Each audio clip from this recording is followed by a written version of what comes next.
बच्चों हमारा ऐसे पोर्शन कंटिन्यू है और ऐसे पोर्शन में हमारा फोर्थ ऐसे कंटिन्यू है जिसका नाम है ट्राइबल वर्ड्स। और ट्राइबल वर्ड्स की हम बात करते हैं तो हम बात करते हैं हमारे एसेइस्ट गणेश नारायण दवे सर की। जब हम हमारे ट्राइबल वर्ड्स की बात करते हैं तो हम एसेइस्ट की बात करते हैं जी.एन. डेवी सर की, और डेवी सर की हम बात करते हैं तो हम देखते हैं कि ये बड़ौदा गुजरात में ही प्रोफेसर के रूप में काम करते हैं और इन्होंने अलग अलग जो फाउंडेशंस हैं वो की है। ये डायरेक्टर के रूप में कई संस्थाओं से जुड़े हुए हैं। हम इनके अवार्ड्स की श्रृंखला भी आपको बता चुके हैं। पद्मश्री अवार्ड है, साहित्य अकेडमी अवार्ड है, सार्क अवार्ड है। तो ये एक लिस्ट है इनके अवार्ड्स की। बुक्स की हम बात करते हैं तो अमनेशिया जो बुक है उसको बहुत अच्छे से सराहा गया है। इनको अलग अलग बुक्स में अलग अलग जो चीज़ें हैं, स्पेशली फॉर ट्राइबल वर्ड्स की हम बात करते हैं तो वह इंक्लूड होती है। हम हमारे इस ऐसे की बात करते हैं तो हमने आपको फर्स्ट पार्ट में समरी बताई थी कि इन्होंने इस ऐसे में इंक्लूड की है मुंडा ट्राइब्स, कौंद ट्राइब्स एंड आदि ट्राइब्स। इनमें सबसे बड़ी बात निकल के यह आई है कि अलग अलग ये जो ट्राइब्स हैं इनमें एक ही चीज़ कॉमन है कि इनके जो भी डॉक्यूमेंट्स हैं वो रिटन डॉक्यूमेंट्स नहीं हैं। इनके जो भी ट्रेडिशंस हैं वो सब ओरली ट्रांसमिट किए गए हैं। अगर हम इनके गीतों की बात करते हैं तो गीतों में हम देखते हैं कि इन्होंने ओरली ट्रांसमिट करके अपनी बातों को पहुंचा और ये आगे से आगे नेक्स्ट जनरेशन को भी इसी तरह से ये चीज़ें पहुंची हैं। कई जो क्रिटिक्स हैं वो कहते हैं कि हम इसे लिटरेचर में इंक्लूड नहीं करते हैं, बट डेवी सर का ये मानना है कि ये आजकल का लिटरेचर नहीं है, ट्रेडिशंस का लिटरेचर है। तो यही सब बातें इंक्लूड होती हैं हमारे ऐसे में और इसी ऐसे को आज हम कवर कर रहे हैं हमारे पार्ट सेकंड में। तो बच्चों तैयार हैं हमारे साथ यात्रा करने के लिए? चलिए हम यात्रा करते हैं आज ट्राइबल वर्ड्स के ऊपर। क्या क्या हो रहा है, कहाँ कहाँ हो रहा है और कैसे कैसे इन जनजातियों के संग में हम अपनी ज़िंदगी गुजार सकते हैं, या फिर हम क्या इस लायक हैं कि हम उनके संग एक ऐसी दुनिया में जहाँ पर कि इंटरनेट नहीं है, जहाँ मोबाइल नहीं है, जहाँ न्यूज़पेपर्स तक नहीं है, वहाँ पहुँच सकते हैं। हाँ या नहीं, depends on you. So let's start our essay. The roots of India's literary traditions can be traced to the rich oral literatures of the tribes and Adivasis. जब हम हमारे इंडिया की, भारत की आन बान शान जो हमारा लिटरेरी पोर्शन है उनकी बात करते हैं। बच्चों लिटरेरी क्या होता है?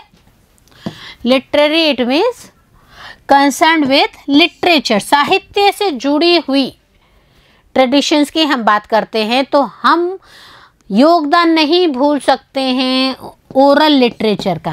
और ओरल लिटरेचर की हम बात करते हैं तो हम बात करते हैं हमारे ट्राइब्स की, हम बात करते हैं हमारे आदिवासी लोगों की। तो ये जो हमारे आदिवासी हैं, ये जो हमारे ट्राइब्स हैं, इन्होंने हमें बहुत बड़ा ओरल लिटरेचर का खजाना दिया है, usual in the forms of songs and chanting. These verses are expressions of the close contact between the world of nature and the world of tribal existence। यहाँ पे पहले क्या होता है चैंटिंग, ये मैं आपको बताती हूँ। चैंटिंग इट मीन्स सिंगिंग और शाउटिंग मैनी टाइम्स। एक गाना गाया जा रहा है। आप गायत्री मंत्र की अगर हम एक एग्जाम्पल देके आपको बताएं कि गायत्री मंत्र की बात करते हैं तो हम चैंटिंग करते हैं। आपकी मदर है, सुबह शाम भगवान की खुदा की आराधना करती हैं तो वो चैंटिंग करती हैं वर्ड्स की। What is this chanting? एक चीज़ को बार बार दोहराया जाना, बुदबुदाना हम कहते हैं ना, कि शब्दों को ऐसा गुनगुनाना कि वो बार बार रिपीटेशन में। प्रार्थनाएं डेली होती हैं, प्रार्थनाएं सुबह शाम होती हैं। तो ये चैंटिंग जो है वो सॉन्ग्स की हो रही हैं। वर्सेस का मीनिंग यहाँ पे है बच्चों पोएम्स, जो कविताएं हैं, पोएम्स हैं, वो गाई जा रही हैं उसके बारे में। एंड एग्जिस्टेंस इट मीन्स अस्तित्व होना, किसी भी चीज़ का अस्तित्व होना। यहाँ पे स्पेशली हम बात कर रहे हैं chanting of poems, chanting of songs etcetera. Okay, so we will explain here कि यूजुअली जो है, जो ट्राइब्स हैं, आदिवासीज हैं, उनके जो भी सॉन्ग्स हैं या फिर जो भी वो चैंटिंग करते हैं अपनी कविताओं को, अपने गानों को, वो ऐसे एक्सप्रेशंस होते हैं, क्लोज एक्सप्रेशंस हैं। और जो वर्ल्ड ऑफ नेचर है या जो वर्ल्ड ऑफ ट्राइबल्स एग्जिस्टेंस है, उसके ऊपर बहुत ही बड़ा दायित्व है कि उन्होंने इन सब चीज़ों को आगे लेके गए हैं। उनके अस्तित्व की ये सबसे बड़ी खासियत है कि उनके जो सॉन्ग्स हैं वो ओरली ट्रांसमिट हो रहे हैं। चैंटिंग ऑफ वर्सेस है वो ओरली ट्रांसमिट करके वो एक जनरेशन से दूसरे जनरेशन तक पहुंचा रहे हैं। They have been orally transmitted from one generation to another generation and have survived for several ages। एक जनरेशन से दूसरी जनरेशन में बातें जा रही है, एक जनरेशन से दूसरी जनरेशन में हर चीज़ को शेयर किया जा रहा है, बट कैसे? Only orally transmission, no written documents are there. तो ये बहुत एजेस से यह काम चल रहा है। However, a large number of these are already lost due to the very fact of their orality। अब इसका एक खामियाजा भी हुआ है बच्चों। खामियाजा यह है कि ओरल है, ओरली एक बार बच्चों ने सुना, दूसरी बार बच्चा है वो कहीं खेलने चला गया, तीसरी बार कुछ और रीजंस हो गए। हुआ क्या? ओरली ट्रांसमिट करते हैं तो कई बार 50%, कई बार 80% जो है वही चीज़ें आगे जनरेशन तक जा पाती हैं। और यही यहाँ हमारे संग हुआ कि ज़्यादातर जो फैक्ट्स हैं वो लॉस्ट हो गए हैं, वो गुम हो गए हैं, वो कहीं ना कहीं दूसरी जनरेशन तक नहीं पहुँच पाए हैं। The forces of urbanization, print culture and commerce have resulted in not just the marginalization of these communities but also of their languages and literature cultures। अब इनके पीछे और भी कई रीज़न है। ओरली ट्रांसमिट हो रहा है, दैट्स ओके, बट और भी कई रीजंस हैं। देखिए, अर्बनाइजेशन हो रहा है। अर्बनाइजेशन इट मीन शहरीकरण। जितनी तेज़ी से हम देख रहे हैं कि शहरीकरण हो रहा है, कई चीज़ों को हम खोते जा रहे हैं। प्रिंट कल्चर आ गया है, कॉमर्शियल पर्पस से काम होने लग गया है, हर चीज़ को प्रिंटिंग में लेके बात की जाने लग गई है। आप हमारा ये देख रहे हैं, इट्स ओके, आप यहाँ देख रहे हैं, बट कहीं ना कहीं ये प्रिंट में ही आया होगा ना बच्चों। तो ये प्रिंट कल्चर का होना, कॉमर्स का आगे बढ़ना, इसका क्या रिजल्ट रहा? इससे सबसे बड़ी यही है कि जो कम्युनिटीज़ हैं वो बहुत ही बाउंड हो गई क्योंकि उनके पास ओरल डॉक्यूमेंट्स थे। और सबसे बड़ी है ये जो लैंग्वेजेस हैं, लिटरेरी कल्चर्स हैं, ये कहीं ना कहीं इन सब चीज़ों के आगे दब से गए क्योंकि इनके पास में ओरली ही था मैटर, रिटन मैटर नहीं था। और इसके लिए हम कह सकते हैं डेवी सर की जो टीम है उन्होंने बहुत अच्छा प्रयास किया। दो some attempts have been made for the collection and conservation of tribal languages. हम देखते हैं कि कई कोशिशें की गई कि जितना भी इनका ओरल डॉक्यूमेंट है उनको रिटन में एज अ कलेक्शन लिया जाए, उनका कंजर्वेशन किया जाए। कंजर्वेशन की हम बात करते हैं तो हम देखते हैं इसका मीनिंग प्राकृतिक वातावरण में उनको संरक्षण दिया जाए। इट मीन्स ठीक है, ट्राइब्स जहाँ रह रही वहीं रहे, लेकिन वो जो बोल रही हैं, जो वो गा रही हैं, जो भी उनके गाने हैं, जो भी उनके ट्रेडिशनल कल्चर्स के जो भी उनके पास में रिचुअल्स हैं, दूसरी चीज़ें हैं, उनको एक रिटन के रूप में सामने लाने का बहुत ज़रूरी महत्व हो गया था। और ये सब एक टीम वर्क के द्वारा उनको कलेक्शन में लेकर किया जाने लगा। हम बात करें यहाँ पे and their literatures without more concentrated efforts at an accelerated pace, we are in danger of losing an invaluable part of our history and rich literature heritage। अगर हम इनका कलेक्शन नहीं करते हैं तो हम क्या देखते हैं कि हम एक बहुत ऐतिहासिक जो हमारा लिटरेरी पोर्शन है उससे हम हाथ धो बैठते हैं। तो ये एक टीम वर्क के द्वारा कोशिश की गई इनका कंजर्वेशन करने की, इनका कलेक्शन करने की, इनका जितना भी वर्क था लिटरेरी बोल के उस सबको इकट्ठा करने की एक बहुत ही अच्छी कोशिश की गई है।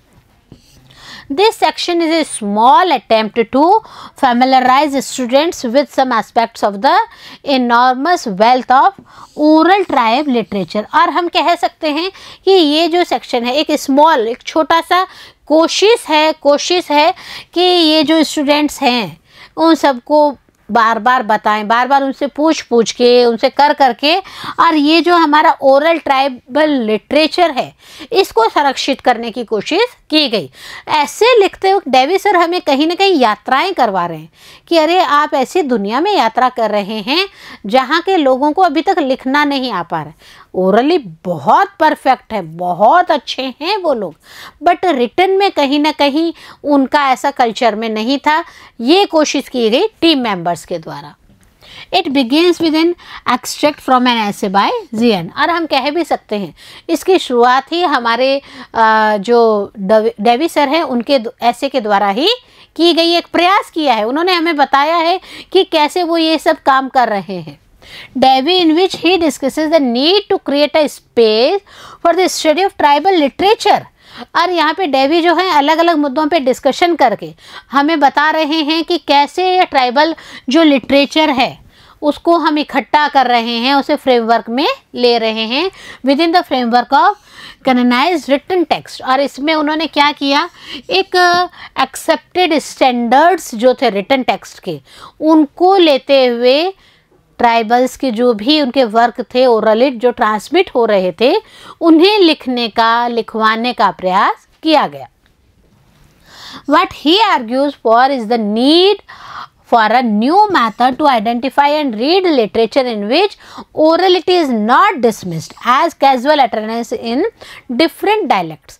हम देखते हैं अलग अलग बोलियों में जो भी काम किया गया है उसकी जो ओरिजिनलिटी है वो भी ख़त्म नहीं हो और उसका एक रिटन डॉक्यूमेंट भी बन जाए। ओरिजिनल डॉक्यूमेंट हम ये कह सकते हैं बच्चों कि कई बार हम बोलते कुछ हैं, हम हमारे गूगल को कहते हैं कि गूगल आप हमारी लैंग्वेज को ट्रांसलेट करिए, तो आप देखिए गूगल हमारी लैंग्वेज को कहीं पे कई बार बाय मिस्टेक अलग ही तरह की लैंग्वेज में पुटअप कर देता है। हम कोशिश करते हैं मात्राएं सुधारने की, हम कोशिश करते हैं स्पेलिंग्स को ठीक करने की। सेम कि डेवी सर की जो टीम है वो भी यही चाहती थी कि ये जो इनका ओरली डॉक्यूमेंट्स हैं इनको रिटन में भी इस हिसाब से लें कि इनकी जो ओरिजिनलिटी है वो फिनिश नहीं होनी चाहिए, वो बराबर बरकरार रहनी चाहिए। This is followed by 2 songs. अब इन्होंने 2 सॉन्ग्स के उदाहरण हमें दिए हैं। One song on the occasion of child birth by the Munda tribals and the other on the occasion of death by the Kond tribals. यहाँ पे हम बात करते हैं कि पहला एक जो सॉन्ग है वो मुंडा ट्राइबल्स जो हैं उनके घर में जब बच्चे का जन्म होता है उस जन्म पे वो कौन सा गीत गुनगुनाते हैं उसके बारे में बताया गया। उसको कोशिश की गई है ट्रांसलेट करके सेम उसका जो थीम है उस थीम को सेम थीम के अनुसार ही रख के ट्रांसलेट करके हम सबको बताया गया है। एक और है कोंद ट्राइबल्स में जब किसी भी व्यक्ति विशेष की परिवार में डेथ होती है तो उस डेथ में जब हम राजस्थान की बात कहते हैं तो हम कहते हैं हरजस, भजन इत्यादि जब डेथ में गाए जाते हैं तो उनकी हम हरजस की बात करते हैं। उसी तरह से कोंद ट्राइबल्स में जब किसी भी मेंबर की डेथ होती है तो अलग ही सॉन्ग्स गुनगुनाए जाते हैं। कौन से सॉन्ग गुनगुनाए जाते हैं वो भी हम अपने इस ऐसे में गुनगुनाएंगे। The third verse is a chanting in the ritualistic religious language of the Adi tribe, not the same as their language of conversation। अब यहाँ पे हम आदि ट्राइब, हमने मुंडा ट्राइब की बात की, हमने आपको बताया था जो डेवी सर है स्पेशली 3 ट्राइब्स के ऊपर हमें बता रहे हैं। First one is Munda tribe, second one is Kond tribe and third one is Adi tribe. तो जब हमने बताया बर्थ का बता दिया मुंडा ट्राइब का, डेथ का बता दिया कोंद ट्राइब का, तो हम आदि ट्राइब की बात करते हैं। तो आदि ट्राइब का हम स्पेशली देखते हैं कि उनकी जो रिलीजियस लैंग्वेज होती है जिसमें रिचुअलिस्टिक होते हैं, ritualistic it means to go together well with, उनके विधि विधान संबंधी जितने भी चैंटिंग वो वर्ड्स करते हैं उन सब को वो अपने खुद की एक अलग लैंग्वेज में करते हैं, उनकी खुद की एक अलग लैंग्वेज उसमें इंक्लूड होती है। इसलिए हम कह सकते हैं कि इनका कन्वर्सेशन का, वार्तालाप का एक अलग लैंग्वेज है आदि ट्राइब का, और जब ये रिचुअलिस्टिक सेरेमनीज करते हैं तो उसमें एक अलग लैंग्वेज यूज़ करते हैं। यहाँ पे हम 3 ट्राइब्स की बात कर रहे हैं।